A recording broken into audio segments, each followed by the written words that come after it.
शुभ संध्या, जय हिंद, जय भारत। एक बार फिर वैभव भी हाजिर है परिचर्चा की नई कड़ी के साथ। आज परिचर्चा के 141वें पायदान पर आप सभी का स्वागत है, अभिनंदन है। आज का विषय भी खास है और जो अभी समय हमारा चल रहा है, पितृपक्ष का समय चल रहा है, पितरों का समय चल रहा है। आखिर ये पितृपक्ष है क्या, पितृ क्या है, इन तमाम बातों पर, क्योंकि सनातन धर्म की अगर हम बात करें, भारत की बात करें, पितरों का बहुत महत्वपूर्ण एक न सिर्फ भूमिका रही है बल्कि महत्वपूर्ण योगदान है हमारे जीवन में। अगर राम की बात करें तो राम जब अवतरित हुए थे तब से पितरों का जो एक रहस्य है वो खुला है। और गरुड़ पुराण को हम ले लें या किसी भी वेद को हम ले लें, जितने हमारे वेद हैं, हमारे शास्त्र हैं, उन सब में पितृपक्ष और पितृतर्पण और पितरों के बारे में बहुत सारी जानकारियां मिलती हैं। और हमने सोचा कि हम क्यों ना परिचर्चा के माध्यम से अपने सनातन धर्म को ही ना सही बल्कि जो हमारी पीढ़ी है, जो कहीं ना कहीं हमारे धर्म से, हमारी संस्कृति से भटकती जा रही है, उन्हें हम अपने परिचर्चा के माध्यम से एक न सिर्फ रास्ता दें बल्कि विद्वान जो अतिथि वक्ता हमारे साथ अभी मौजूद हैं और अभी स्टूडियो में आने वाले हैं, उनसे हम तमाम बातें, जो जानकारी है वो प्राप्त करेंगे, ताकि जो आने वाली पीढ़ी है, जो हमारी धरोहर है, वो इन सारी बातों को न सिर्फ समझ सके बल्कि अपने जीवन में आत्मसात भी कर सके। बहुत सुंदर विषय हमने लिया है। हालांकि बहुत टिप्पणियां आई कि ये बहुत अच्छा विषय है, समसामयिक विषय है, क्योंकि पितरों का जो दिन है वो अभी चल रहा है। हमने सनातन धर्म में पितृपक्ष का महत्व इस विषय पर बात करने की सोची और हमारे साथ विद्वान वक्ताओं के रूप में हमारे साथ मौजूद है। मैं एक एक करके उन्हें आमंत्रित करती हूँ, उनका परिचय देती हूँ। पंडित सुदामा शर्मा जी हमारे साथ मौजूद हैं। राधे कृष्णा और बहुत बहुत स्वागत, अभिनंदन आपका हमारे इस परिचर्चा के कार्यक्रम में। बहुत समय के बाद हम आपको देख पा रहे हैं। आप गुना मध्य प्रदेश से हमारे साथ जुड़े हैं। आप न सिर्फ कर्मकांड के ज्ञाता हैं बल्कि आप जो है कि एक तो हनुमान जी और दूसरे हमारे जो पालनहार हैं सृष्टि के, वासुदेव कृष्ण, उनकी उपासना करते हैं और साथ ही भागवत कथा के वाचक भी हैं और बहुत सहृदय सुंदर कवि भी हैं। तो बहुत बहुत स्वागत करती हूँ, अभिनंदन करती हूँ। आपके गीत हमें बहुत प्रिय हैं और बहुत समय के बाद आपको इस तरह से देखकर बहुत आह्लादित हैं। बहुत बहुत अभिनंदन। आदर प्रणाम आपको और सभी को। हमारे साथ वक्ता के रूप में डॉक्टर अनीता कपूर जुड़ी हुई हैं, जो कि इस वक्त तो भारत में है लेकिन वो अमेरिका में रहती हैं और बहुत अच्छी लेखिका है, कवित्री हैं और इन्होंने हिंदी अंग्रेजी में पीएचडी की है, सितार एवं पत्रकारिता में डिप्लोमा किया है और बहुत सारे जो बड़े बड़े पुरस्कार हैं उन पुरस्कारों से सम्मानित हैं। बहुत बृहद परिचय मैं इनका नहीं दूंगी क्योंकि ये हमारे किरदार ज़िंदगी का हिस्सा रह चुकी हैं और हमने बहुत बड़ा परिचय इनका दिया था उस कार्यक्रम में, लेकिन परिचर्चा में सीधे सीधे बातचीत करेंगे। अनीता जी का स्वागत करते हैं। अनीता जी बहुत बहुत अभिनंदन, बहुत स्वागत करती हूँ। एक विदुषी के रूप में आज हमारे कार्यक्रम का हिस्सा बनने के लिए विशेष आभार व्यक्त करती हूँ। और हमारे साथ हमारे पटल के न सिर्फ मुख्य सलाहकार हैं बल्कि बेहतरीन गजल गायक भी हैं और साथ में काव्य सरिता जो मंच है उस मंच के संस्थापक हैं, अध्यक्ष हैं।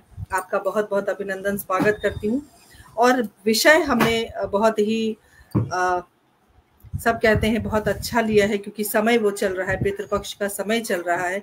ज्यादा समय ना लेते हुए मैं आदरणीय पंडित सुदामा शर्मा जी से चाहूंगी कि आप पितृपक्ष के बारे में और भारतीय संस्कृति में, सनातन धर्म में इसका क्या महत्व है, उस महत्व को आप इस प्रकार उजागर करें कि आने वाली जो पीढ़ी है जो कहीं ना कहीं भटकती रहती है और इन सब चीजों को मानती नहीं है। सबसे पहली बात है कि हम मानते हैं इसलिए हमने परिचर्चा रखी, लेकिन अगर मानते हैं तो क्यों मानते हैं उसका भी एक लॉजिक, क्योंकि आजकल के बच्चे हैं उनको पूरा वृतांत चाहिए, मानने का कारण चाहिए। तो वो तमाम बातें हम कोशिश करेंगे कि आज की परिचर्चा में हम रख पाएँ। तो पंडित जी, आपसे अनुरोध करती हूँ कि आप इस ओर प्रकाश डालें और परिचर्चा हम यहीं से शुरू करेंगे। आपका अभिनंदन। मंच को सादर दंडवत प्रणाम करता हूँ। मंच पर उपस्थित परम आदरणीय सुरेंद्र भाई साहब, अनीता दीदी, विभा दीदी, सबको सादर दंडवत प्रणाम करता हूँ। बहुत अच्छा विषय दीदी ने आज सोच समझकर और पितरों की कृपा से ये विषय, इस परिचर्चा का ये विषय बनाया दीदी ने। तो यह परम आवश्यक भी है, होना भी चाहिए लोगों की जानकारी में ये सारी चीजें जिनसे हम जुड़े हुए हैं। हम सनातनी, हम भारतीय, हम हिंदू, जो जो भारतवर्ष में हमने जिनने भी जन्म लिया है, हमको हमारी परंपराओं से, हमारे शास्त्रों से, हमारे वेदों से, हमारे पुराणों से, हमारे ऋषियों से, हमारे संतों से जो ज्ञान मिलता है उसको हमें अपने जीवन में उतारना चाहिए। यहाँ बात चल रही है श्राद्ध पक्ष की। तो ये श्राद्ध पक्ष जो है, श्राद्ध श्रद्धा शब्द से उत्पन्न हुआ है। श्रद्धा को परिमार्जित करके श्राद्ध का स्वरूप दिया गया। श्रद्धा स्वरूप जो कार्य किया जाता है और हमारे पितरों के निमित्त जो कार्य किया जाता है, जिनके हम वंशज हैं, उसे श्राद्ध कहते हैं। इसका प्रादुर्भाव सतयुग से ही हो गया था। सतयुग में जब ब्रह्मा जी ने सृष्टि का निर्माण किया तो उस समय गयासुर नाम के एक दैत्य की उत्पत्ति उन्होंने की, गयासुर। तो वो गयासुर चूंकि मैथुनी सृष्टि से उत्पन्न नहीं हुआ था, वह अपनी मानसिक सृष्टि से उत्पन्न हुआ था ब्रह्मा जी की। तो उसके मन में हिंसा भाव नहीं था, और हिंसा भाव न होने के कारण उसके मन में जन जन कल्याण की भावना थी। और जन कल्याण की भावना को लेकर के उसने भगवान विष्णु का बहुत कठिन तप किया। तप करने के उपरांत भगवान विष्णु उस पर प्रसन्न हुए। प्रसन्न होने के बाद, भगवान विष्णु से प्रसन्न होने के उपरांत उसने वर मांगा। भगवान विष्णु ने कहा कि वर मांगिए। मेरी आवाज ठीक आ रही है आप सबको? ठीक है। वर मांगा कि हे प्रभु, आप मेरे शरीर को ऐसा कर दीजिए कि जो भी मेरा दर्शन करे या जो भी मुझको देखे उसका कल्याण हो जाए। तो भगवान विष्णु ने तथास्तु कह दिया, कल्याण हो जाए। अब कल्याण माने मुक्ति। तो वह घूमने लगा और सबको दर्शन देने लगा। जो भी उसको देखता, चाहे पापी हो, दुराचारी हो, दुरात्मा हो, कोई भी हो, जो भी उसको देखे उसका कल्याण होने लगा। जब उसका कल्याण होने लगा, मुक्ति होने लगी, और लोग मुक्त होकर कल्याण को प्राप्त करके जब स्वर्ग आदि उच्च लोकों की प्राप्ति करने लगे, दुराचारी लोग, पापी लोग, जघन्य लोग, तो वहां की व्यवस्था गड़बड़ा गई। वहां की व्यवस्था गड़बड़ाई तो फिर यमराज जी ने, वहां के जो व्यवस्थापक हैं स्वर्ग इत्यादि के देवादि, इंद्रदेव आदि, उन्होंने उस व्यवस्था को संतुलित करने के लिए ब्रह्मा जी को और विष्णु जी को याद किया और कहा कि प्रभु, ये तो बड़ा विघटन हो रहा है, ये स्थितियां विसंगति को प्राप्त हो रही हैं, तो क्या किया जाए। तब भगवान विष्णु ने उसको समझाया, ब्रह्मा जी ने उसको समझाया। तब उसने कहा कि प्रभु, आप ही ऐसा कोई उपाय बताएं जिससे कि मैं ये सब ना कर सकूं। और तब भगवान विष्णु ने और ब्रह्मा जी ने उसको कहा कि तू लेट जा, तेरे शरीर के ऊपर शिला का स्वरूप हो जा। विस्तार बहुत है, आप पुराण में पढ़ लीजिएगा, अनेक पुराणों में इसकी कथा दी गई है। मैं थोड़ा संक्षिप्त में ले रहा हूँ इसको। तो शिला के स्वरूप में वो वह पटना बिहार में, जहाँ गया, बोध गया जिसको हम बोलते हैं, वहां पर उसके शरीर को स्थापित किया भगवान ने। और उसके शरीर के ऊपर, उसकी पीठ के ऊपर यज्ञादिक कर्म किए, पिंडदान, तर्पण इत्यादि। उन्होंने कहा कि जो भी तेरे शरीर के ऊपर पिंडदान करेगा, तर्पण करेगा, दान पुण्य करेगा, भजन करेगा, उसकी मुक्ति होगी। तब से ये परंपरा सतयुग से चली आ रही है, क्योंकि हमारी सनातन पद्धति, भारतीय पद्धति जो है, युगों से, जन्मांतरों से, सदियों से चल रही है। इसे हम मानते हैं और स्वीकार करते हैं। वेद, पुराण, शास्त्र ये हमारी धरोहर है। हमारा जीवन इनसे बंधा हुआ है, ग्रह, नक्षत्र, तारों से हमारा जीवन बंधा हुआ है। तो ये सारी स्थितियां सतयुग से चली आ रही है। त्रेता युग में भगवान राम जी ने भी श्राद्ध किया अपने पिताजी का, दशरथ जी ने अपने पूर्वजों का श्राद्ध किया। तो द्वापर युग में वन पर्व में जो है, जो वन पर्व है उसका अध्याय है एक वन पर्व, उसमें भीष्म पितामह ने इसकी विस्तृत जानकारी पांडवों को दी। और पांडवों ने अंत में सभी अपने कौरवों का, सभी भाइयों का, सभी अपने परिवारजनों का, सबका पिंडदान किया, तर्पण किया, ये सारी क्रियाएं की। तब से ये हमारी भारतीय परंपरा में हमारे पूर्वजों के द्वारा हमको प्राप्त हुई है। और कुछ शास्त्रों के द्वारा, कुछ संतों के द्वारा, कुछ हमारे पितरों के द्वारा, पिताजी, माताजी, दादाजी इत्यादि, जिनको हमने जो हमें साथ मिला है, जिनका आशीर्वाद मिला है, उनके द्वारा ये क्रियाएं और ये परंपराएं हम लोगों को मिली हैं। और इसका महत्व इतना है कि जीवन में, मनुष्य के जीवन में हमारी संस्कृति के अनुसार, अन्य संस्कृतियों का वो जाने, हमारी संस्कृति के अनुसार हमारा मानव जीवन तीन ऋणों से जो है, तीन ऋणों को लेकर के आता है। देव ऋण, ऋषि ऋण और पितृ ऋण। और तीनों ऋणों को जो है हमको अलग अलग क्रियाएं करके चुकाना पड़ता है। तो यहाँ हम बात कर रहे हैं पितृ ऋण की। देव ऋण और ऋषि ऋण वो अलग विषय है।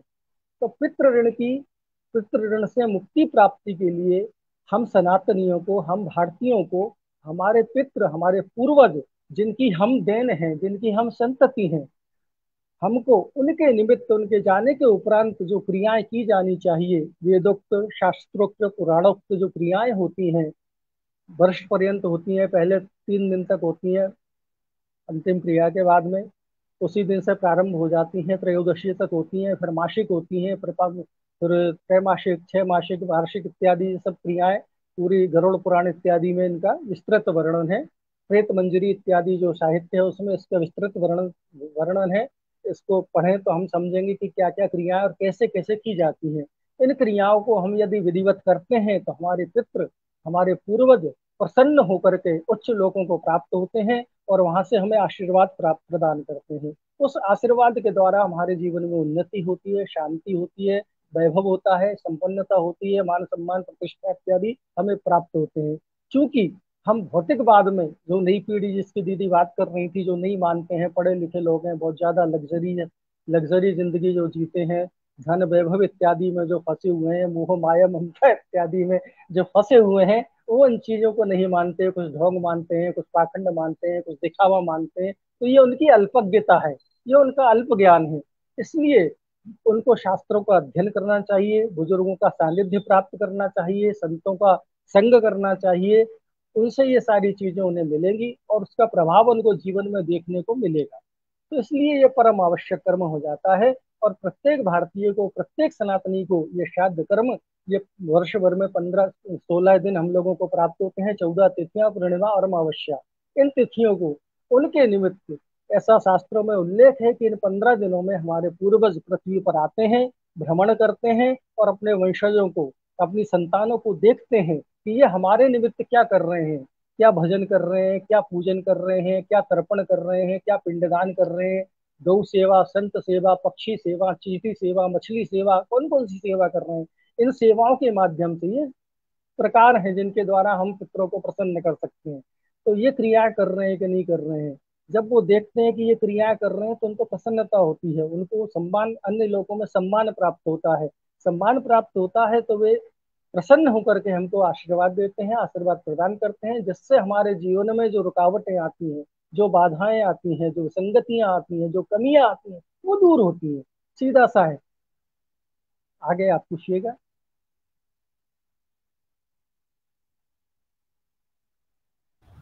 जी पंडित जी, बहुत बहुत आभार। बहुत सुंदर तरीके से आज का कार्यक्रम शुरू हुआ है और बहुत अच्छा कहा आपने कि पितृ तर्पण करके या श्राद्ध कर्म करके हम अपने पितरों को खुश करते हैं, और जब पितृ प्रसन्न होते हैं, वो संतुष्ट होते हैं, तो वो हमें हर तरह से हमारी रक्षा भी करते हैं, हमें सुख शांति समृद्धि का वरदान भी देते हैं। ऋण है, ये पितृ ऋण है जो जीवात्माओं पर चढ़ा रहता है। देव ऋण, ऋषि ऋण और पितृ ऋण। पितृ ऋण से मुक्ति के लिए हम इस पद्धति को अपनाते हैं। जी बिल्कुल। और कई बार हमने देखा है कि कहते हैं पितृ दोष हो गया, कुछ लोगों को पितृ दोष लगता है, तो उसके ऊपर भी हम बात करेंगे। क्योंकि पितरों हम हमेशा जो हमारी पद्धति है, भारतीय जो पूजा पाठ है या जो हमारा सनातन धर्म है, उसमें बहुत सारी क्रियाएं हैं, बहुत कुछ कर्म कांड है और बहुत कुछ हम कर पाते हैं, बहुत कुछ नहीं भी कर पाते हैं।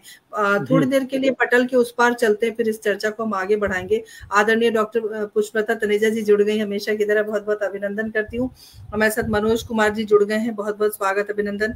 साबिर परवेज जी जुड़ गए हैं, बहुत बहुत अभिनंदन। हमारे पटल की संयोजिका आदरणीय सुदर्शन शर्मा सुधी जी जुड़ गई हैं, बहुत बहुत स्वागत करती हूँ, अभिनंदन करती हूँ। मैं आप सभी से एक ही गुजारिश करती हूँ, आप लोग सब इस कार्यक्रम को जरूर ज्यादा से ज्यादा लोगों तक पहुंचाएं, क्योंकि हम एक बहुत ही महत्वपूर्ण विषय पर बात कर रहे हैं। और जो हमारी युवा पीढ़ी है उन तक ये संदेश जरूर जाना चाहिए कि आप अपने पितरों को किस प्रकार प्रसन्न रख सकते हैं। और पितृ जाने के बाद मैं सुरेंद्र शर्मा सागर जी के पास आऊंगी, क्योंकि लोग कहते हैं कि मरने के बाद जब वो पितृ हो गए, पिता दादा दादी जो भी हैं, तब हम तर्पण करते हैं, तब उन श्राद्ध कर्म करते हैं, उन्हें प्रसन्न करते हैं और उनसे प्रार्थना करते हैं कि आप अपनी कृपा दृष्टि रखिए और सुख शांति समृद्धि से हमें भर दीजिए।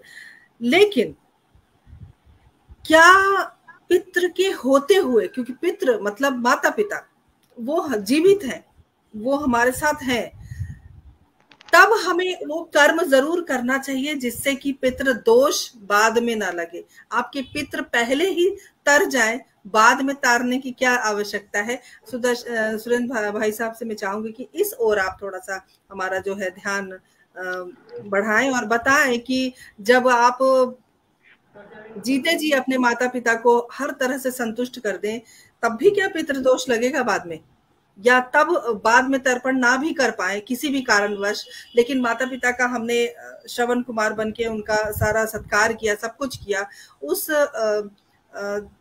दृष्टि को अगर अपने उसमें मन मस्तिष्क में रखें, तब हमको क्या करना चाहिए। मैं चाहूंगी कि इस ओर आप अपना जरा हमें थोड़ा ज्ञान दें। स्वागत है आपका।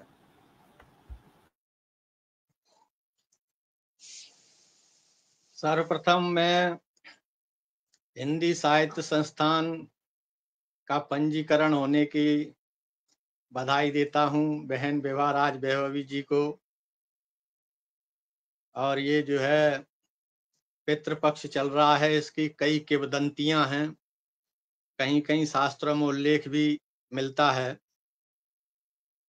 तो जैसा पंडित जी ने बताया कि श्रद्धा से किए जाने वाला कार्य पितरों के निमित्त वही श्राद्ध है। इसमें दो चीज हो रही हैं, एक तो पितृ, जिसमें इसके दो हैं, एक तर्पण और एक श्राद्ध। तो जो तर्पण की विधि है, तर्पण तो सतयुग से भी वहीं से चला आ रहा है, जो गयासुर की कथा पंडित जी ने सुनाई, मैंने भी वो पढ़ी सुनी। इसमें बीच में श्राद्ध शब्द आ गया। श्राद्ध का सीधा सीधा संबंध श्रद्धा से है। हमारी ये संस्कृति है, हम नदियों को भी पूजते हैं, हम पत्थर को भी पूजते हैं, पहाड़ों को पूजते हैं। तो एक हमारी ऐसी एक भावना ऋषि मुनियों ने बनाई कि यदि कोई चला गया, उसके जाने के बाद भी हम उसके प्रति श्रद्धा व्यक्त करें, इसी का नाम श्राद्ध है। श्राद्ध कर्म बिल्कुल जो है शास्त्र सम्मत है और बहुत ही आवश्यक है। आजकल क्या चल रहा है कि जो चीज विज्ञान के द्वारा परखी जाए उसको लोग मान लेते हैं, और जो समझ में ना आए या विज्ञान भी ना पहुंचे, अभी विज्ञान कई जगह नहीं पहुंच पाया है।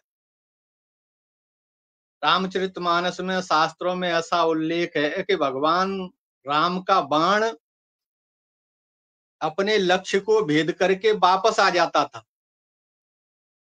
अभी विज्ञान इसको सिद्ध नहीं कर पाया है, तो लोग इसको मानते नहीं हैं। लेकिन इतना तो मान गए हैं कि मिसाइल 5000 किलोमीटर पर वार करती है, क्योंकि भगवान राम का बाण भी जो है लंका में भगवान सुबेल पर्वत पर थे और उन्होंने जो बाण छोड़ा वो रावण के मुकुट को गिराकर लौट आया। तो ये शास्त्र सम्मत है। समस्या क्या है आज की पीढ़ी के साथ, कि आज की पीढ़ी और इसके पहले की पीढ़ी जिसमें कि हम हैं, हम भी उतने जानकार नहीं हैं। जिज्ञासा सभी के मन में होती है। अब किसी लड़के ने हमसे पूछा कि ये श्राद्ध क्यों किया जाता है और हमें खुद नहीं पता, तो फिर वो जो आज की पीढ़ी है वो कहेगी ये सब ढकोसला है। उसकी शंका का समाधान हम नहीं कर पा रहे हैं, क्योंकि हमें खुद जानकारी नहीं है उस चीज की।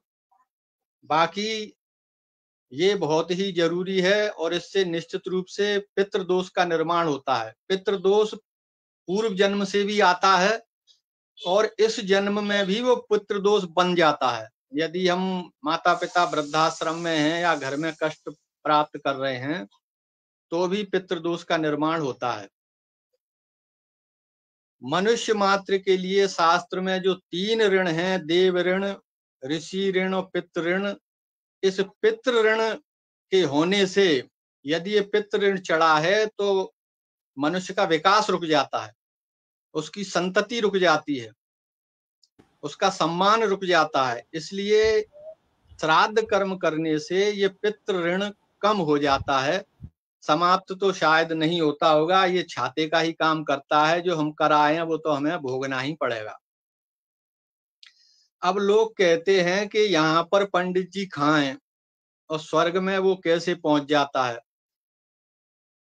ये एक बड़ा ही टेक्निकल। तो इसका जवाब अब विद्वान लोगों के पास आ गया है कि जिस प्रकार से हम यहाँ बैठे बैठे रिचार्ज करते हैं और हमारे उसमें वो आजाद कंपनी भेज देती है, तो मैंने पढ़ा कि ये जो हम जितना भी ये श्राद्ध कर्म करते हैं तो ये सीधा सूर्य के पास में जाता है। पहले जैसे हमने कोई चिट्ठी डाली तो वो डाकघर में गई, फिर वहां से वो बटती है, तो ये पहले सूर्य के लोक को जाता है, फिर सूर्य लोक से इन सब का वितरण होता है।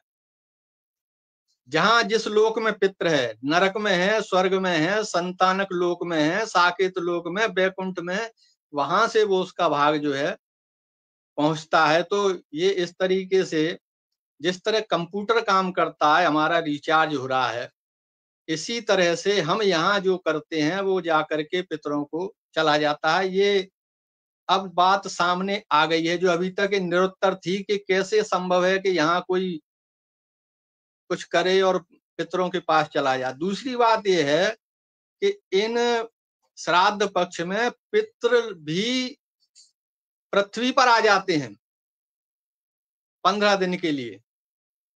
जो 7 लोक हैं पृथ्वी के ऊपर, उसमें जो भुवः लोक है वो भुवः लोक पितृलोक ही कहलाता है, और भुवः लोक से पितृ 15 दिन के लिए इस पृथ्वी पर आ जाते हैं, और वो किसी भी रूप में आ सकते हैं। इसलिए यहाँ पर अब एक कौवे का बड़ा विशेष महत्व बताया है इसमें श्राद्ध पक्ष में, कि कौवे को जरूर जो है खिलाया जाए। इसमें एक कथा मिलती है कि जब इंद्र का पुत्र जयंत आया और उसने जब सीता जी के चरणों में चोंच मारी, उसके बाद उसकी जो हालत हुई, और जब वो दोबारा शरण में आया तो भगवान ने उसकी एक आंख फोड़ दी। वो कौआ के रूप में आया था और उसको ये वरदान दिया कि तुम्हें जो भोजन कराएगा वो पितरों को जाएगा। तब से ये कौओं को भोजन कराने की प्रथा चालू हुई त्रेतायुग से। हिंदू धर्म में पितृपक्ष का काफी महत्व है, और सिर्फ कौआ ही नहीं, इसमें गाय और कुत्ते का भी बड़ा महत्व है। इन दिनों में यदि गाय आती है या कुत्ता भी आपके घर आता है तो उसे भगाएं नहीं, उसे जरूर कुछ न कुछ खिलाएं। साथ ही यदि कोई गरीब आदमी है, अब ये सीधा ये नहीं कि सिर्फ उन्हीं को चलता रहे, कोई गरीब है और वो भी ऐसे में यदि आता है तो उसको भी आप बिना भोजन कराए नहीं जाने दें।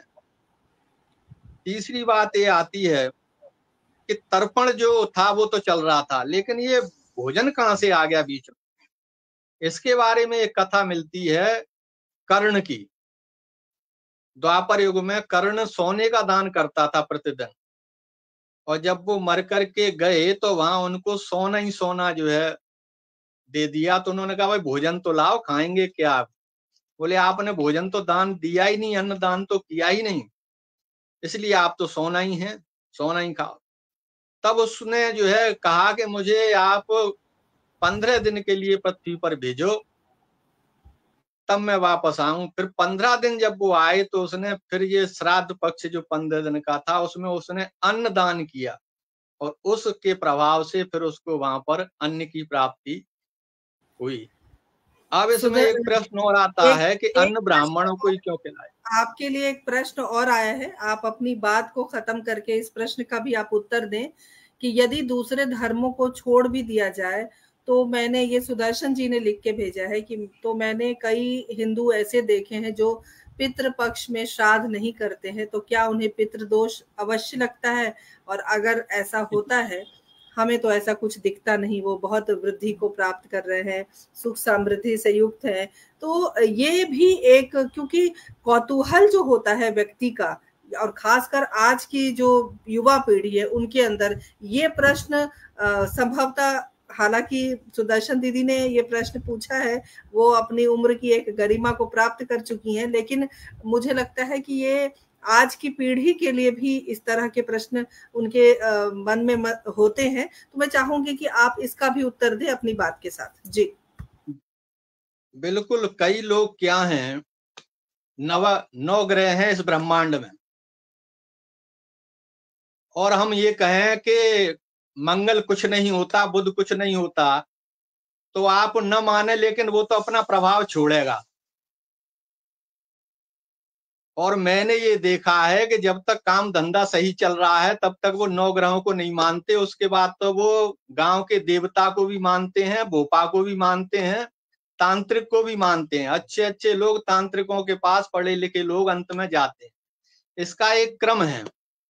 यदि मुझे बुखार आया और मैं डॉक्टर के जाऊंगा, पहले तो एलोपैथी के पास जाऊंगा, एलोपैथी से फायदा न हुआ तो फिर मैं आयुर्वेद के पास जाऊंगा, फिर आयुर्वेद से फायदा न हुआ तो मैं फिर एक तांत्रिक के पास जाऊंगा, फिर तांत्रिक से फायदा न हुआ फिर मैं ज्योतिषाचार्य के पास जाऊंगा, और वो कहेगा कि तुम्हारा छठा भाव खराब है, इसकी अंतरदशा महादशा चल रही है, इसका उपाय करिए आप। तो जब तक आदमी भुगतता नहीं है, यदि कोई कहे कि नहीं ये श्राद्ध बेकार है, तो वो बना रहे बेकार, लेकिन वो जो कर्म है उसको व्यापेगा जरूर। और मेरा ऐसा मानना है कि यदि घर में, पहली बात तो यह कि हमें दूसरे सुखी दिखते हैं। जो सुदर्शन दीदी कह रही हैं कि सभी भले चंगे हैं, उनकी काया से पूछो, उनके घर में 48 घंटे रुको तो पता लगेगा वो कितने सुखी हैं। दूसरे सुखी हमें ज्यादा दिखते हैं। बाकी मेरा ऐसा मानना है कि यदि घर में पूंजी बढ़ रही है तो निश्चित रूप से ईश्वर की कृपा कम हो रही है, क्योंकि भगवान सबसे पहले धन ही देते हैं जिससे ये गिनती में लगा रहे और मेरा पीछा छोड़े, और आदमी वहीं भटक जाता है। कागभूषुंड की कथा में भी इस तरीके का आया है। भगवान ने कहा कि वरदान मांगो, तो उसने कहा मैं तुम्हें, राम जी ने कहा मैं तुम्हें रिद्धि सिद्धि दे देता हूँ, सब 8 सिद्धि 9 निधि जो भी है। कागभूषुंड ने कहा कि ये तो मुझे करोड़पति लखपति अंबानी और वो तो बना रहे हैं टाटा बिरला, लेकिन इन्होंने मुझे भक्ति देने की तो कहा ही नहीं, मुझे तो भक्ति चाहिए। तो ईश्वर भी सबसे पहले हमको पूंजी ही देता है, और उसमें हम लोग उलझ जाते हैं। वो माया है ईश्वर की, जिसे लक्ष्मी कहते हैं, वो भी माया है। तो श्राद्ध तो श्रद्धा का विषय है, जिसकी श्रद्धा है वो करे, जिसकी श्रद्धा है वो नहीं करे। उज्जैन में, नासिक में लोग जो है तर्पण और जाने क्या क्या, गया जी में इतने परेशान हो रहे हैं बड़े पढ़े लिखे लोग। अब दिल्ली बंबई कलकत्ता में चले जाते हैं, गांव में जो देवता हैं उनको भूल जाते हैं, और जब उनकी व्याधियां समाप्त नहीं होती तब कोई ज्योतिषाचार्य तांत्रिक कहता है, फिर वो गया जी अपने पुरखों को ले जाते। बिल्कुल ऐसा देखा जा रहा है, लोग परेशान हैं। ऐसा नहीं कि वो कार में घूम रहा है तो कार में ही वो टेंशन में घूम रहा है। श्राद्ध तो अवश्य करना चाहिए, नहीं मानेगा तो उससे कोई फर्क पड़ने वाला नहीं है। जो ग्रह हैं वो तो अपना असर करेंगे ही।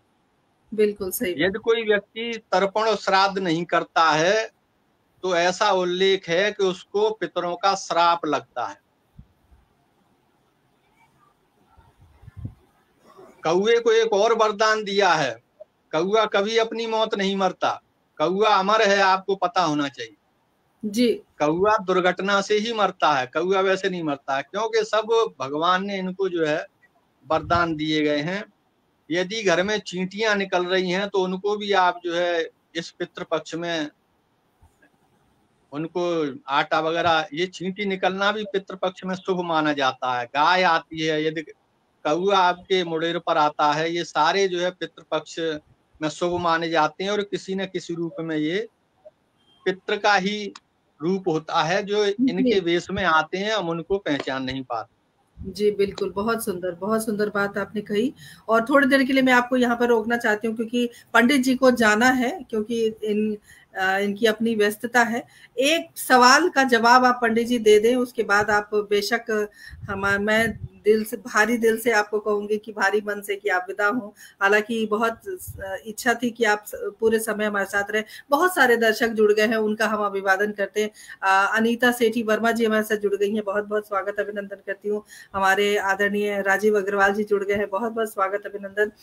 हांगकांग से हमारे विजेंद्र कुमार गुप्ता जी जुड़ गए हैं, बहुत बहुत स्वागत अभिनंदन करती हूँ। भूदत्त शर्मा जी जुड़े हुए हैं, बहुत बहुत अभिनंदन है।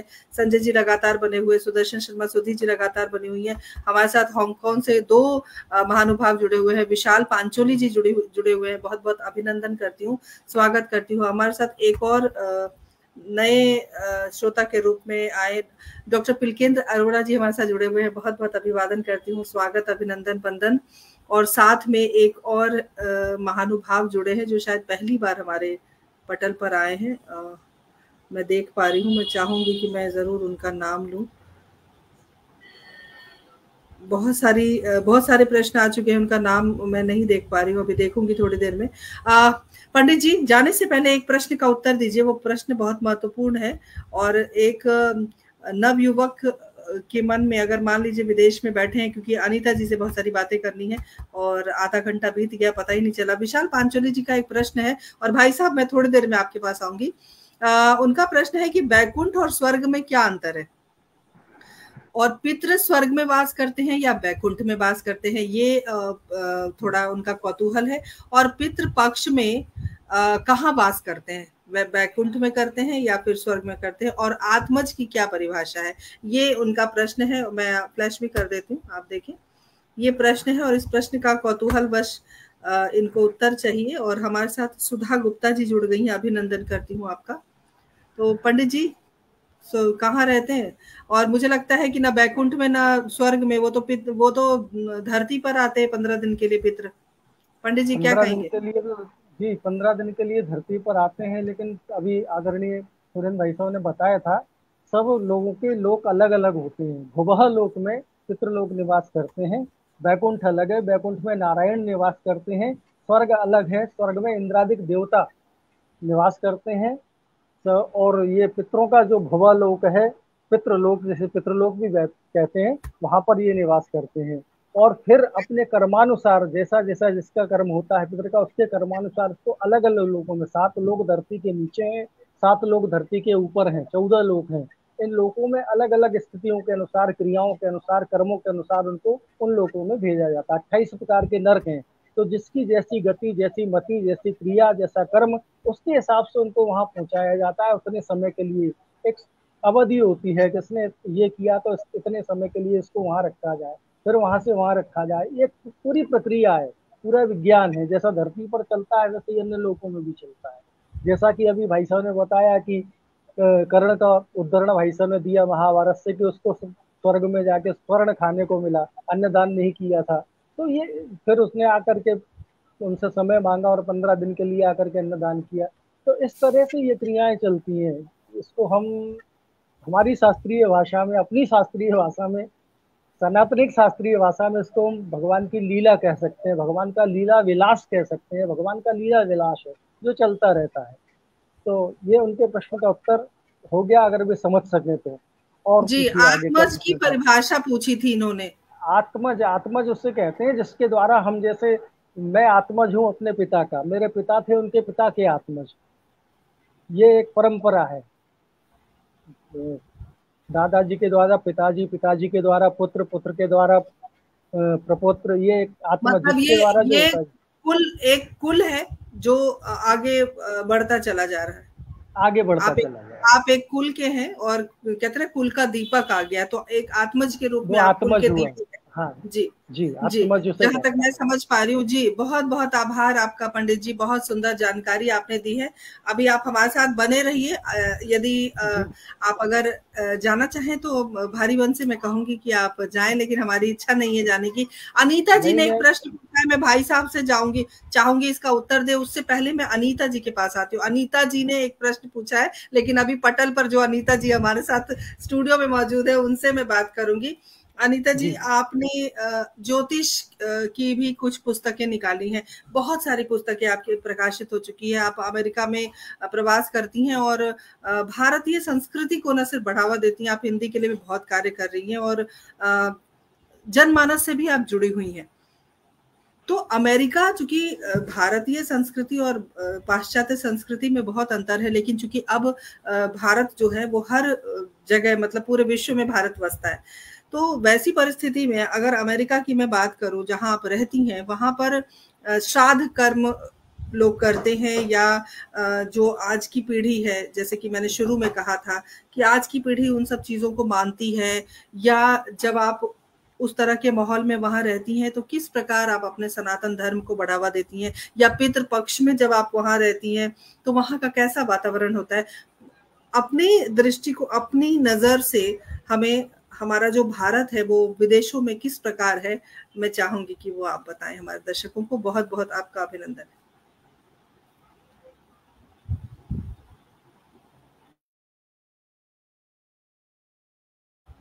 आपकी आवाज नहीं आ रही अनीता जी, माइक ऑन कर लीजिए। माइक बंद है, माइक बंद है। ओके, हाँ जी, अब ठीक है, आ रही? जी जी जी जी जी, बहुत बहुत धन्यवाद और आपको बधाई देती हूँ, और आपको सोच के लिए भी कि आपने इतना अच्छा समसामयिक विषय चुना है, और हमें बेहद खुशी है कि आपने हमको थोड़ा बोलने का निमंत्रण दिया। जी, आपने वहाँ के बारे में पूछा कि वहाँ के लोग भी पितृ पक्ष किस तरह से मनाते हैं, या वहाँ पे वो लोग कितना बिलीव करते हैं, और जो भारतीय यहाँ से वहाँ गए हैं वो कैसे मनाते हैं, और वो दोनों को आपको जरूर बताऊंगी। पर उसके पहले भारत में ही थोड़ा आपको बताना चाहूंगी कि यहाँ जैसे अभी पंडित जी ने और शर्मा जी ने बताया, हम जब, क्योंकि हमारी जड़ें भारत से हैं, हम जब भारत में रहते रहे तो बचपन में सभी को माता पिता से, अपने गुरुओं से ये बताया जाता है कि आप कुत्तों को दान करें, गाय को दान करें, पक्षी को आप खिलाएं। तो वो सब पितृपक्ष की सिर्फ दिनों में ही नहीं, वो हमें बचपन से ही वो शिक्षा मिलती है और वो हम करते चले आते हैं। तो वो जाने अनजाने वो अपने आप ही एक पितृपक्ष का हिस्सा बन जाता है कि उसका स्वभाव, उसका जो है फल है वो हमें मिलता है। मगर जैसे जैसे हम बड़े होते हैं, अपनी जिंदगी की मसरूफियत की वजह से हम उतना ध्यान नहीं दे पाते, या शहरों में रहते हैं तो गाय और कुत्ते इतने नहीं दिखते हैं, तो हम लोग वो कर नहीं पाते हैं। तो वो जो ना कर पाने की जो पीड़ा हमें जो मिलती है, हमारे जो परिवार को दुख मिलता है, वो हम समझ नहीं पाते हैं कि दुख कहाँ से आ रहे हैं। ये दुख पितृपक्ष की प्रॉपर तरीके से उसको श्राद्ध ना करने से भी होता है।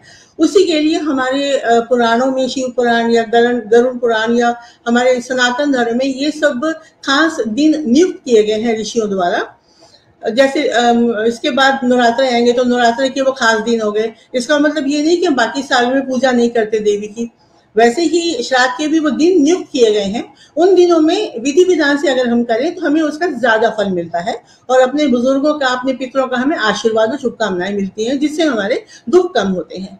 अब पितृपक्ष, आपको पितृदोष है या नहीं वो पत्री की एक अलग बात हो जाती है, बट पितृदोष हो या ना हो, पितृपक्ष में हमारा विश्वास हमेशा है। सिर्फ दोष की वजह से हम ये पितृ तर्पण करते हैं ऐसा नहीं है, वो अलग चीज है, ये अलग चीज है।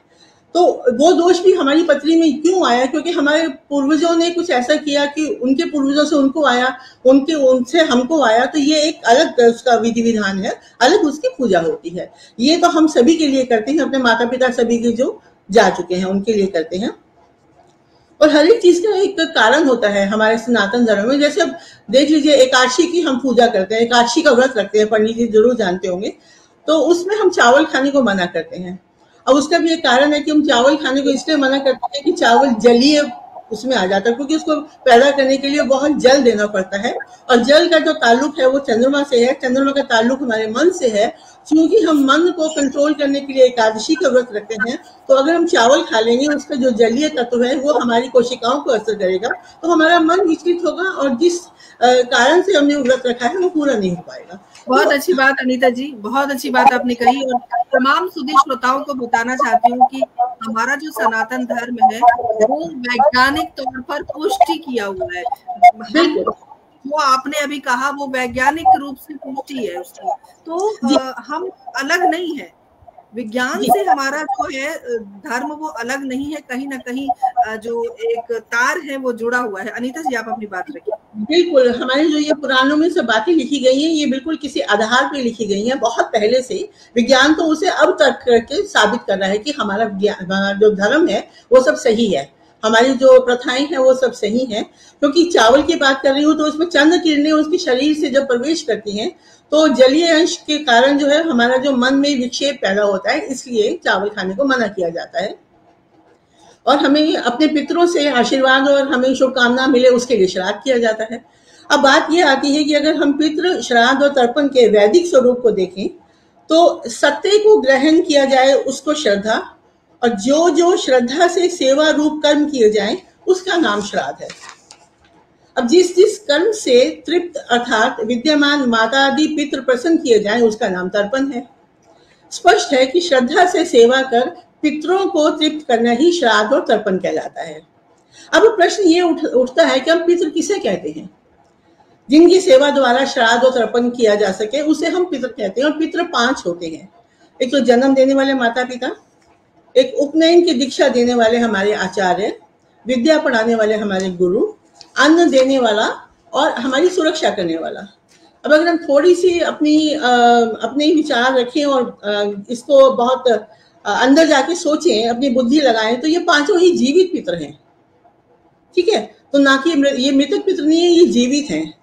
और श्रद्धा से उपयुक्त आए 5 यथा माता पिता आचार्य आदि जीवित जनों की प्रतिदिन सेवा करना ही हमारा श्राद्ध कहलाता है। जब तक वो जीवित हैं उनकी सेवा करिए, वो श्राद्ध से भी बढ़कर है। और वो सेवा ऐसी हो जिसमें ये जीवित पितृ तृप्त अर्थात संतुष्ट हो जाएं, इसी का नाम तर्पण है। मगर आजकल इससे उल्टा हो रहा है। जब तक माता पिता जीवित रहते हैं तब तक संतान उनको उपेक्षा करती है, उनको पानी और अन्न जल भी नहीं देती है, यहाँ तक कि उन्हें उठा के वृद्ध आश्रम में छोड़ आते हैं, ठीक है? और गुरु जी के साथ भी आजकल के शिक्षक बहुत अच्छा व्यवहार नहीं करते हैं। और मृतक श्राद्ध को करना अपने कर्तव्य की पूर्ति मान लेते हैं कि जीवित माता पिता को तो पूछा नहीं, और श्राद्ध के दिनों में पूजा पाठ करके सोच लिया कि हमने अपनी जो है वो जिम्मेदारी पूरी कर ली। मगर वो ये नहीं जानते कि यही कारण है कि वर्तमान में प्रत्येक गृहस्थी दुखी है। आप अंदर से, जैसे अभी शर्मा जी ने कहा, आप अंदर से सुखी नहीं है। चाहे आप कितना भी पैसा कमा ले, कितना भी आगे बढ़ जाए, अंदर से आप दुखी हैं। वो दुख किसी भी कारण से आ सकता है, किसी भी रूप में आपके पास आ सकता है।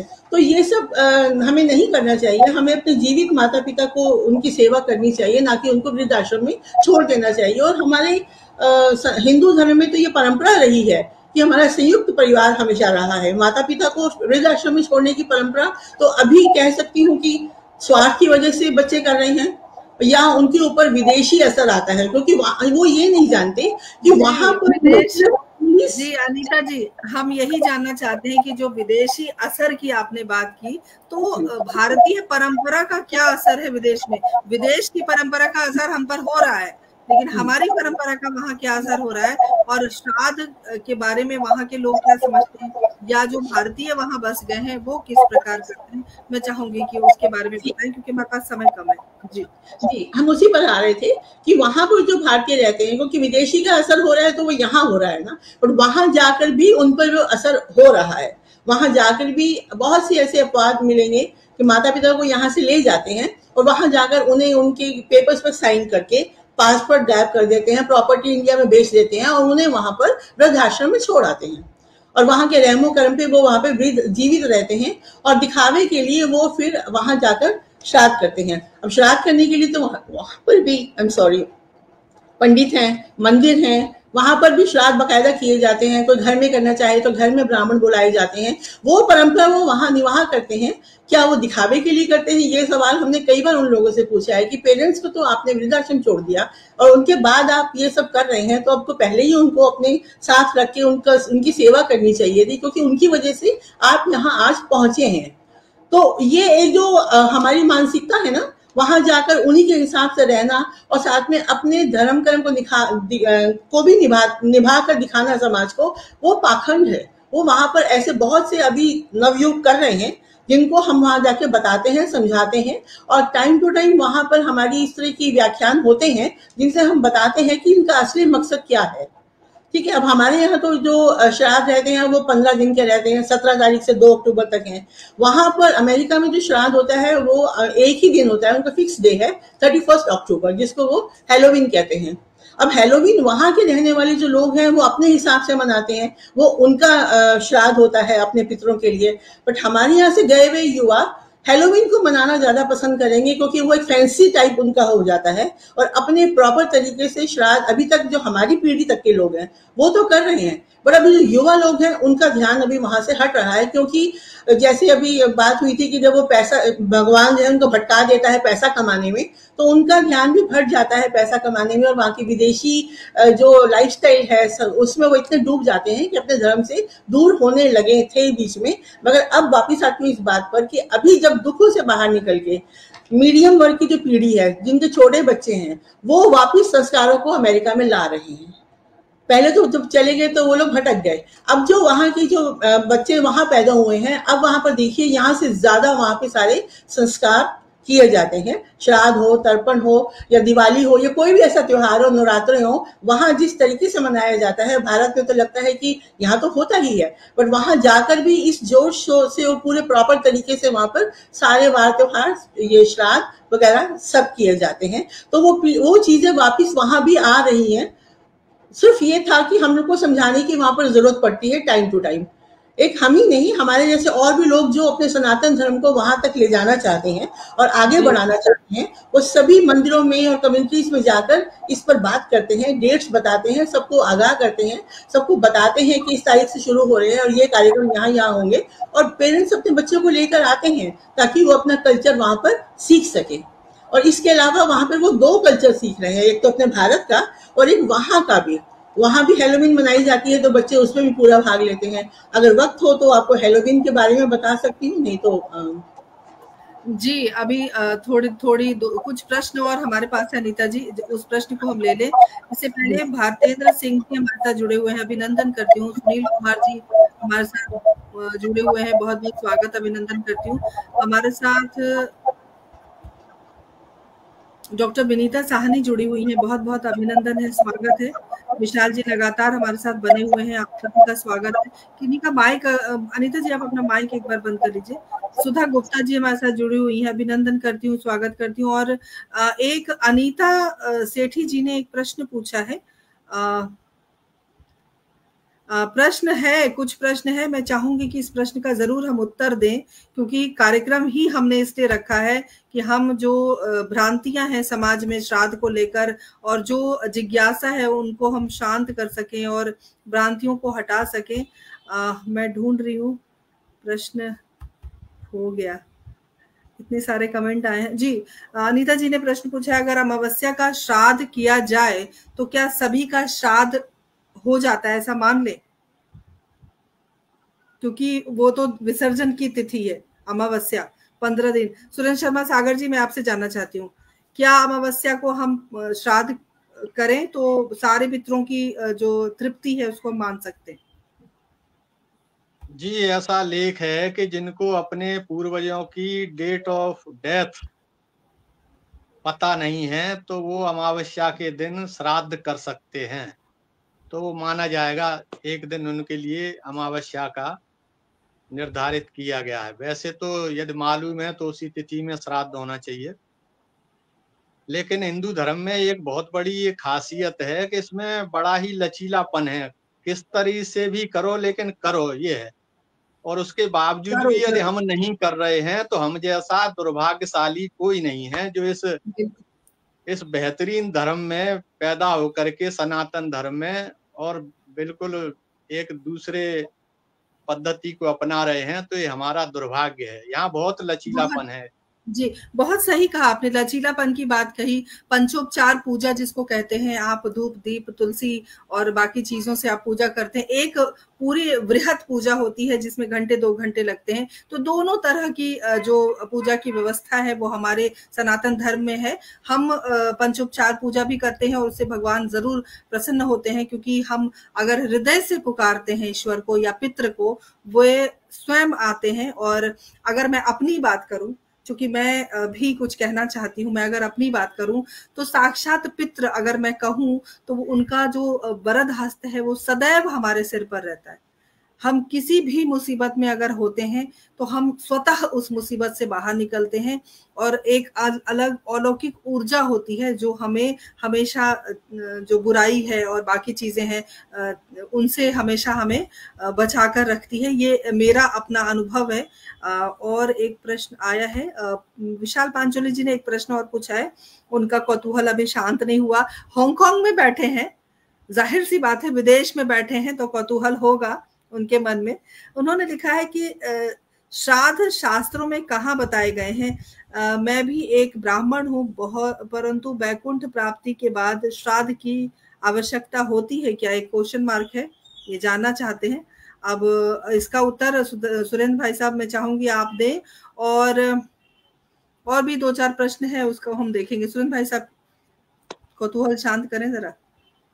सनातन धर्म इतना विस्तृत है,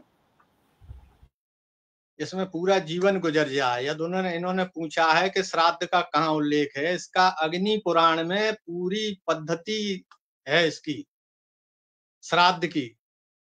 श्राद्ध क्यों आवश्यक है और किस तरह किया जाए। श्राद्ध, आज जो हम श्राद्ध कर रहे हैं वो वास्तव में नियमानुसार नहीं हो रहा है। न तो श्राद्ध खाने वाले सही मिल रहे हैं, न खिलाने वाले सही मिल रहे हैं।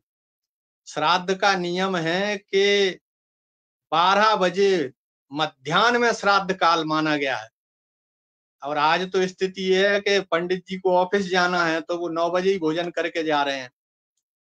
दूसरी बात यह है कि जो श्राद्ध खा रहा है उसको कम से कम 1000 मंत्र गायत्री का जाप करना पड़ेगा, तब जा करके पराया माल पचेगा। और हम धनाधन 15 दिन खाए जा रहे हैं, तो इससे ब्राह्मण, उससे पता नहीं वो यजमान को फायदा होगा या नहीं होगा, लेकिन ये गारंटी है कि पंडित जी जरूर गड्ढे में जाएंगे। बिना सोचे समझे खाना, और उतना जो है हम भरपाई न करें। तो ये सारी विधि अग्नि पुराण में दी है। यदि वो चाहें तो अग्नि पुराण खरीद लें, गोरखपुर का बहुत ही सस्ता मिलेगा, और उनकी ये जिज्ञासा वहां शांत हो जाएगी। यही परेशानी है। अभी मैंने इनको समाधान बता दिया। दूसरा कोई होता तो ये कहता पता नहीं क्या है, तो इनकी ये जो शंका है वो और बलवती हो जाती, और ये कहते कि श्राद्ध कुछ नहीं होता, ढकोसला है। अब कहने को तो ये भी कह दो कि पुराण पता नहीं किसने लिखे हैं, लेकिन ये सब श्रद्धा का विषय है। और बिल्कुल इसका सही कहा वाकई आपने पूरा विधि जी। विधान है। डॉक्टर पिलकेंद्र अरोड़ा जी ने बहुत सुंदर बात लिखी है कि वाकई सेवा श्राद्ध से बढ़कर है। यदि आप अपने पितृ की उनके जीवित रहते सेवा करते हैं, उससे बढ़ के कुछ नहीं है। क्योंकि जब हम श्रवण कुमार का जिक्र है, एक कहानी सुनी होगी आपने भी जी, जब शाहजहां को कैद किया औरंगजेब ने आगरे के किले में, और पानी के लिए उसको एक मटकी पानी देता था और वो तरस जाता था, तब उसने कहा था कि हमसे बढ़िया तो सनातनी है जो अपने मरे हुए पुरखों को जल देते हैं, और तू मुझे जिंदे को पानी के लिए तरसा रहा है। बिल्कुल सही बात। तो ये दूसरे लोग भी मानते हैं हमारी इस पद्धति को। ये सारा वैज्ञानिक आधार है पूरा की पूरा।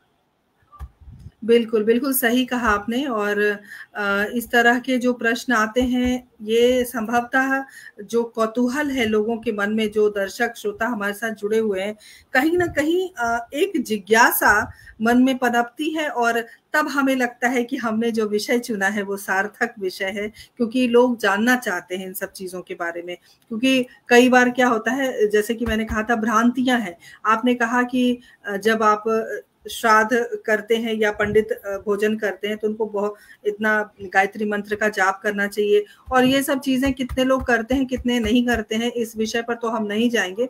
लेकिन जो पद्धति की बात हो रही है, उस पद्धति पर हम जरूर अपनी जो दृष्टि है वो डालेंगे। और डॉक्टर विनीता साहनी ने एक प्रश्न पूछा है कि पिंडदान यदि कर दिया है तो क्या हमें श्राद्ध भी करना चाहिए? अब सुरेंद्र शर्मा सागर जी से मैं चाहूंगी कि आप उत्तर दें। और पंडित जी, आप चलते चलते हमें क्या ऐसा संदेश देकर जाना चाहते हैं, क्योंकि आपका समय हो गया है, आपको किसी विशेष कार्य के लिए जाना है। सुरेंद्र भाई साहब, मैं आपको थोड़ी देर के लिए रोकती हूँ। पंडित जी, आप क्या संदेश देना चाहते हैं आज इस परिचर्चा के माध्यम से?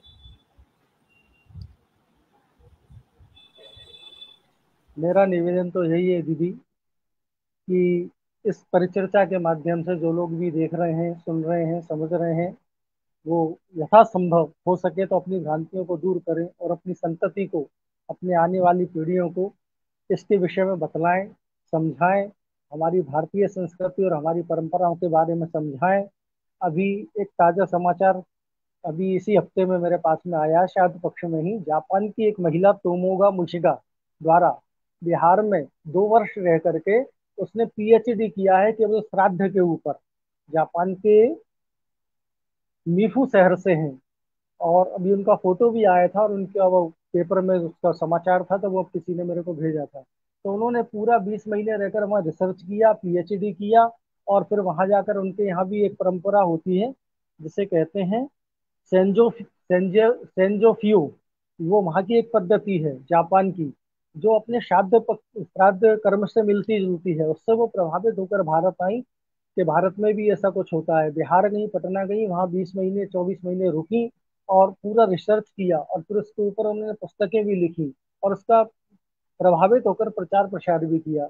जब हमारी संस्कृति को, हमारी परंपराओं को विदेशी लोग भी, दीदी ने जैसा अभी अनीता दीदी ने भी बताया कि वहाँ लोग बहुत जोर शोर से सारे उत्सव मनाने लगे हैं धीरे धीरे, तो ये हमारे लिए गौरव की बात है, हमारे लिए गर्व की बात है। तो हम सब लोगों का कर्तव्य बनता है, पढ़े लिखे लोगों का कर्तव्य बनता है कि हमारी शंकाओं का समाधान हम शास्त्रों के द्वारा करें। जैसा कि भाई साहब ने अभी बताया, अग्नि पुराण में, मत्स्य पुराण में, योग वशिष्ठ में, ऐसे बहुत से पुराण हैं, बहुत सी ग्रंथ हैं हमारे भारतीय, जिनके अंदर श्राद्ध से संबंधित बहुत सारी जानकारी दी गई है। जिन लोगों को ये लगता है वो केवल केवल उन्होंने आधुनिक शिक्षा पद्धति को प्राप्त किया है, हमारे वेदों को, पुराणों को, शास्त्रों को जानने की चेष्टा नहीं की, या उन्हें वैसा संयोग नहीं बना जैसा बनना चाहिए था। जैसा कि अभी वो एक सज्जन जी का जो भी आप प्रश्न बता रही थी कि बैकुंठ में जाने के बाद भी, बैकुंठ तो आदमी सबसे आखिरी में पहुंचता है, उसे मुक्ति कहते हैं। वो मुक्ति हो जाने के बाद में फिर आवागमन अवरुद्ध हो जाता है जीवात्मा का। जब तक वैकुंठ में पहुंचकर, साकेत में पहुंचकर, गोलोकवास में पहुंचकर जीवात्मा की मुक्ति नहीं होती, तब तक जीवात्मा 84 लाख योनियों के चक्र में घूमता रहता है। पुनरपि जन्मम पुनरपि मरणम पुनरपि जननी जठरे सैनम, यही संसारे खल दुस्तारे कृपया पारे पाही मोरारे, भज गोविंदम गोविंदम भज मूढ़ मते। संदेश में ये देना चाहूंगा थोड़े से शब्दों में कि श्राद्ध कर्म की जो पद्धतियां हैं, क्रियाएं हैं, दान है, पुण्य है, भजन है, ये तो सब है ही, लेकिन इसके अतिरिक्त भी इन क्रियाओं को ना करने से जो संतति में, वंशजों में जो पितृ दोष लगता है, उस पितृ दोष को दूर करने के लिए कुछ छोटे छोटे टिप्स हैं, छोटे छोटे उपाय हैं जो हमको करने चाहिए। जैसे किसी के पास व्यवस्था नहीं है, कोई श्राद्ध कर्म नहीं कर पा रहा है, निर्धन है, साधनों से विहीन है, नहीं कर पा रहा है, तो इन श्राद्ध पक्षों में क्या प्रतिदिन प्रतिदिन भी ये किया जा सकता है। जैसा अभी अनीता दीदी ने बताया था, तो जरूरी नहीं है कि 15 दिन ही किया जाए, ये 16 दिन ही किया जाए। प्रतिदिन पितरों को श्रद्धा पूर्वक नमस्कार किया जाए, उनके निमित्त दान पुण्य तर्पण इत्यादि किया जाए, जलार्पण किया जाए। और भाई साहब ने बिल्कुल सही बताया था कि सूर्य को अर्घ्य दीजिए, सूर्य को अर्घ्य दीजिए प्रतिदिन। तो वो सूर्य को अर्घ्य देना, हमारे पितरों को ही अर्घ्य देना और जल देना माना जाता है। सबसे पहले सारी हमारी वस्तुएं वहीं पहुंचती है और वहां से फिर वितरण होती है। ये एक प्रणाली है और इसको वैज्ञानिक पद्धति भी, आप पुरातन की वैज्ञानिक पद्धति इसको समझ सकते हैं, कह सकते हैं, मान सकते हैं। जो माने, और जो ना माने उसके लिए तो फिर कोई शब्द मिलते ही नहीं है कहने के लिए। तो ऐसे छोटी छोटी बातें, जो साधन से विहीन है वो व्यक्ति प्रतिदिन गाय को चारा खिलाए, कम से कम प्रतिदिन ना खिलाए तो हफ्ते में एक बार खिलाए, महीने में एक बार खिलाए। और दक्षिण दिशा की ओर पितरों का लोक, पितृलोक माना गया है। दक्षिण दिशा की ओर अपने दोनों हाथों को उठा करके अपने पितरों से निवेदन करे, प्रार्थना करे कि मैं साधन संपन्न नहीं हूँ, आपके लिए कुछ नहीं कर पा रहा हूँ, तो आप मेरी मानसिक श्रद्धा को, मानसिक क्रियाओं को स्वीकार करते हुए मेरे ऊपर कृपा करें और जो दोष आपके जाने के बाद ये आपको कुछ क्रियाएं जो आपको करनी थी, जो आप नहीं कर पाए, जो मुझे करनी थी वो मैं नहीं कर पाया, उन क्रियाओं के दोषों को आप समाप्त करके हमारे ऊपर अपनी कृपा दृष्टि बनाए रखें। और अमावस्या को यदि हो सके तो अमावस्या को, प्रत्येक अमावस्या को 2 दीपक सुबह और शाम, एक पहले चूल्हा चलता था, अब गैस चलता था, एक घी का दीपक चूल्हे के ऊपर और एक घी का दीपक मटके के ऊपर। उससे पहले हम लोग गांव की ग्रामीण भाषा में उसको घिनौची बोलते हैं, जल रखने की व्यवस्था, सुरेंद्र भाई साहब जानते हैं, उसको घिनौची बोलते थे। जहाँ जल के मटके भर के रखे जाते थे, जल के पात्र भर के रखे जाते थे, उस जगह को जहाँ भी जल भर के रखा जाता है उस जगह पर एक दीपक शाम को 8 बजे और शाम को सुबह 8 बजे, दोनों समय पकड़ करके ये दीपक यदि आप लगाना प्रारंभ करते हैं प्रत्येक अमावस्या को, तो पितृ दोष धीरे धीरे कम होता है और पितरों की कृपा दृष्टि प्राप्त। बहुत बहुत आभार आदरणीय, बहुत सुंदर जानकारी आपने दी और बहुत विस्तृत जानकारी दी हमारे पटल के माध्यम से, इस परिचर्चा को पूर्णता प्रदान की। आपका बहुत बहुत आभार। और सुरेंद्र भाई साहब के पास मैं आना चाहती हूँ। एक प्रश्न आया है डॉक्टर विनीता साहनी का, उन्होंने पूछा है कि पिंडदान यदि कर दिया गया है तो क्या श्राद्ध नहीं करना चाहिए, या तो हमें उनका श्राद्ध करना चाहिए या नहीं करना चाहिए, ये एक प्रश्न है।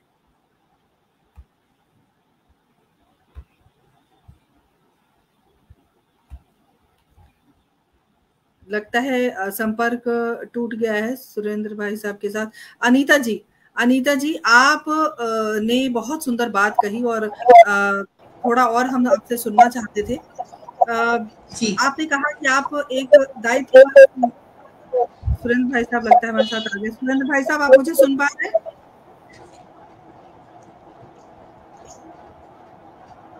आप मुझे सुन पा रहे हैं क्या? सुरेंद्र भाई साहब सुन पा रहे हैं मुझे? जी, तो आप इस प्रश्न का उत्तर दें और क्योंकि समय हो गया है।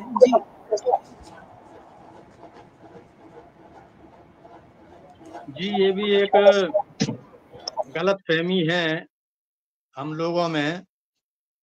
कई लोग कहते हैं कि गया जी में हम पिंडदान कराए तो फिर श्राद्ध करने की जरूरत नहीं होती, और कई जगह देखा गया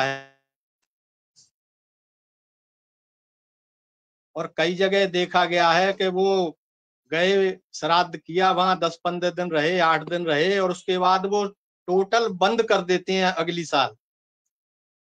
ये बिल्कुल ही गलत बात है। यदि हम मान लीजिए केदारनाथ में या बद्रीनाथ में कोई भागवत कथा करवाया है या चारों धाम की यात्रा कराएं, तो क्या फिर हमको श्री कृष्ण का भजन बंद कर देना चाहिए घर पे? क्योंकि हम तो कर आए वहां, पूरा काम भागवती करा दी। तो ये एक बहुत ही गलत बात है। श्राद्ध कर्म, ये तर्पण, तो जैसा कि अनीता जी ने कहा, ये 15 दिन तो जैसे हिंदी दिवस 14 सितंबर को मनाया जाता है याद करने के लिए, तो अपने पितरों को विशेष सम्मान देने के लिए ये 15 दिन है। बाकी तर्पण विधि और ये पूजा पद्धति तो रोजाना का नित्य कर्म में है। ये तो ब्राह्मण के लिए संध्या उपासना सुबह शाम की जरूरी है, चाहे आप कुछ भी कर लें, कहीं भी चले जाएं। तो श्राद्ध तो वहां गया जी में जाने के बाद भी आपको करना ही पड़ेगा, ऐसा मेरा मानना है। तो सुरेंद्र जी, आप एक बात बताएं, जब आपने कहा कि गया जाने के बाद भी आपको श्राद्ध करना पड़े, तो एक प्रश्न ये लोगों के मन में उठेगा कि अगर हमें गया में जाके स्थापित करने, पितरों को स्थापित करने के बाद भी श्राद्ध करना है, तो वहां जाने की जरूरत क्या है, क्यों जाए?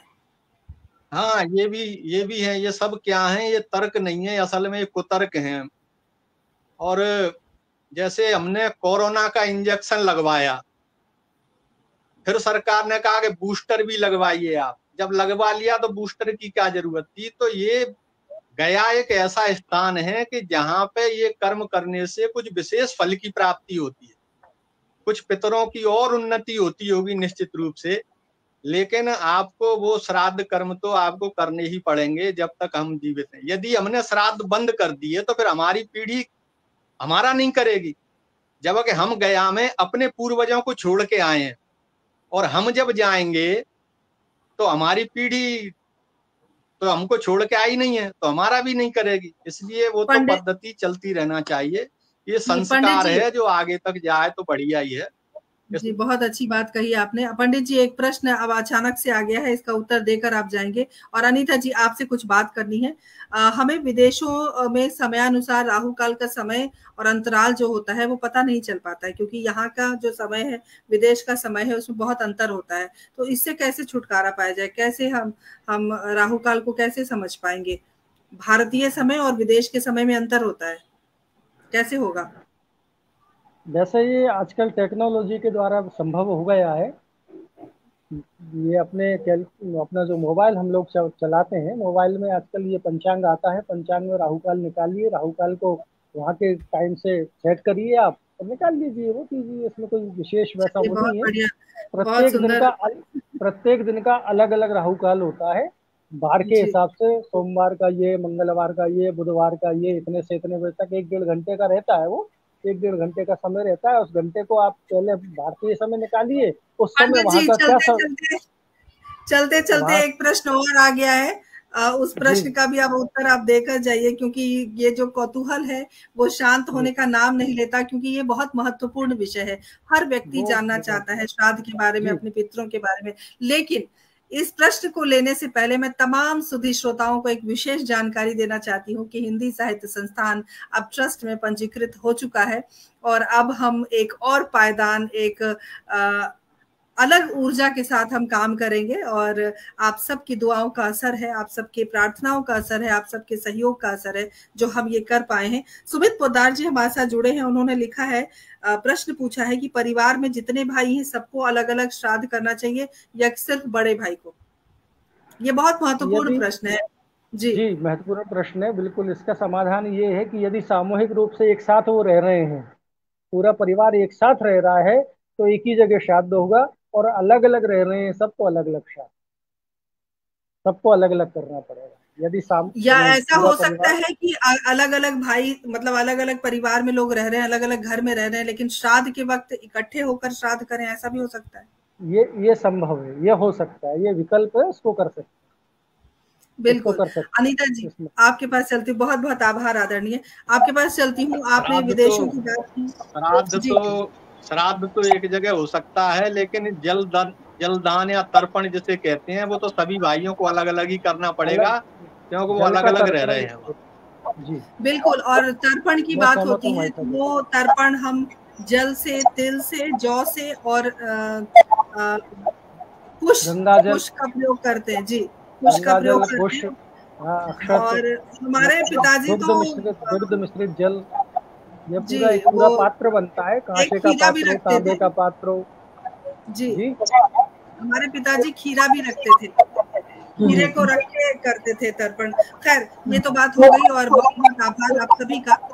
अनीता जी, मैं आपके पास आना चाहती हूँ। आपने कहा कि आप समय समय पर लोगों को सचेत करते, बहुत आभार आपका, सचेत करते हैं आप, समय समय पर लोगों को जागरूक करते हैं। और एक एक मुहिम है जिसको शायद आप चला रहे हैं, क्योंकि आप सनातन धर्म को मानते हैं और आप नहीं चाहते कि विदेशों में रहने वाले जो हमारे भारतीय भाई बहन हैं वो भटक जाए अपने कर्मों से, क्योंकि पितृ दोष जब लगता है तो शायद कुलों का नाश भी हो जाता है, आपको बढ़ोतरी नहीं मिलती, आप कुछ कर नहीं पाते। ऐसी सूरत में आप हमारे दर्शकों को या जो पीढ़ी है, क्या संदेश देना चाहते हैं, क्या कहना चाहिए? देखिए, यहाँ की पीढ़ी को संदेश देने के लिए तो आप सब हैं, यहाँ पे पंडित जी हैं और आप सब हैं। वहाँ की पीढ़ी के लिए जो हम वहाँ कहते हैं वो यही कहते हैं कि देखिए, आपकी जड़ें भारत से हैं, आप भारत से यहाँ आए हैं। यहाँ की चकाचौंध में इतना मत आप गुम हो जाइए कि आप अपने बड़ों को, अपने पितरों को, अपने माता पिता को भूल जाएं, क्योंकि वो आप उन्हीं के कारण आप यहाँ पहुंचे हैं। अपने धर्म के कारण, अपने पूजा पाठ के कारण, माता पिता के आशीर्वाद से आप यहाँ पहुंचे हैं। अगर आप अच्छा व्यवहार करेंगे अपने माता पिता के साथ, तो आपके बच्चे भी आपको देखकर सीखेंगे और वो भी वैसा ही व्यवहार करेंगे। और बच्चों को पता होना चाहिए कि हम कहाँ से आ रहे हैं, हमारा धर्म क्या है, हमारे धर्म में संस्कार कौन कौन से हमें करने हैं और कौन कौन से त्योहार हैं, तो ये सब हम उन्हें सिखाते हैं। और जब हम सामूहिक रूप में कोई ऐसा त्योहार मनाते हैं तो हम सबको इनविटेशन भेजते हैं कि आप आइए और देखिए ये ऐसे किया जाता है। जैसे होली है या दिवाली है या आपका होली का दहन है, तो हम जब सब सामूहिक रूप से करते हैं तो सबको बुलाया जाता है और बच्चे आते हैं, देखते हैं, समझते हैं और सीखते हैं और वो गर्व से आगे बढ़कर बोलते हैं कि हम हिंदू हैं। तो हमें लगता है कि हमारा उनको समझाना सार्थक हो गया। पर इस प्रयास में ये बहुत बड़ा एक यज्ञ है जो हमने वहां जाकर चालू किया है, जिसकी अग्नि तो हमने जला दी है, पर उसमें आहुति सबने मिलकर देनी है, जिसके लिए बहुत प्रयास की जरूरत है। ये काम इतना आसान फिर भी नहीं है, बहुत चुनौती भरा काम है। और सब लोग आज की तारीख में देखिए, बीच में लोग भूल गए थे, थोड़ा सा दूर हो गए थे अपने संस्कारों से, अपने धर्म से, चकाचौंध पे हावी हो गई थी उनके ऊपर। अब जब दुख भी बढ़ गए थे, सुख मिले तो दुख भी मिले। अब जब उनको दुखों के कारण पता चलने लगे, सबने अपनी जन्म पत्रियां कुंडलियां दिखानी शुरू की और उनको अपने दुखों के कारण पता चलने लगे, तो वापस वो अपने धर्म, अपने संस्कार, अपने रीति रिवाज की ओर लौट रहे हैं। बिल्कुल सही कहा आपने, बहुत सुंदर जानकारी आज हमें इस पटल के माध्यम से प्राप्त हुई है। जी जी जी जी, बहुत आभार आपका जुड़ने के लिए, बहुत आभार। मेरा समय हो गया आपको सुन के बहुत मैं सबको सादर प्रणाम करता हूँ। आदरणीय अनीता दीदी को, सुरेंद्र भाई साहब को, विभा दीदी को, मंच को सादर प्रणाम करता हूँ। और मेरा परम सौभाग्य जो आज मुझे आपने इस परिचर्चा में शामिल किया। अब जो भी मुझे जैसा भी मुझे मिला भगवत कृपा से प्राप्त हुआ, जैसा मैंने आपके साथ में सब बांटा। आपने बहुत सुंदर जानकारी दी, विशेष आभारी हैं, बहुत आभार आपका। पंडित सुदामा शर्मा जी को हम सुन रहे थे और बहुत सुंदर जानकारी उन्होंने दी। सुनील कुमार बूंदी वाले हमारे साथ लगातार बने हुए हैं और भारतेंद्र सिंह जी जुड़े हुए, लगातार डॉक्टर विनीता साहनी हमारे साथ जुड़े हुए, सभी जुड़े हुए हैं। अंत में सुरेंद्र शर्मा सागर जी से मैं चाहूंगी कि एक छोटा सा संदेश दें, क्योंकि कार्यक्रम अब अपने चरम पर है और अब हम इसे स्थगित करेंगे। तो एक अच्छा सा संदेश जो हमारे पीढ़ी को, क्योंकि जिस उद्देश्य के लिए हमने ये परिचर्चा रखी है उस पीढ़ी तक ये बात पहुंचे, और मैं चाहूंगी एक संदेश आप दें।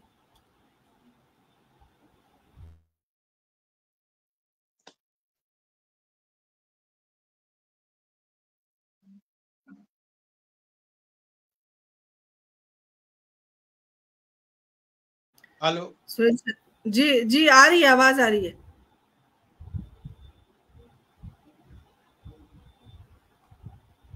लगता है संपर्क टूट गया है हमारा।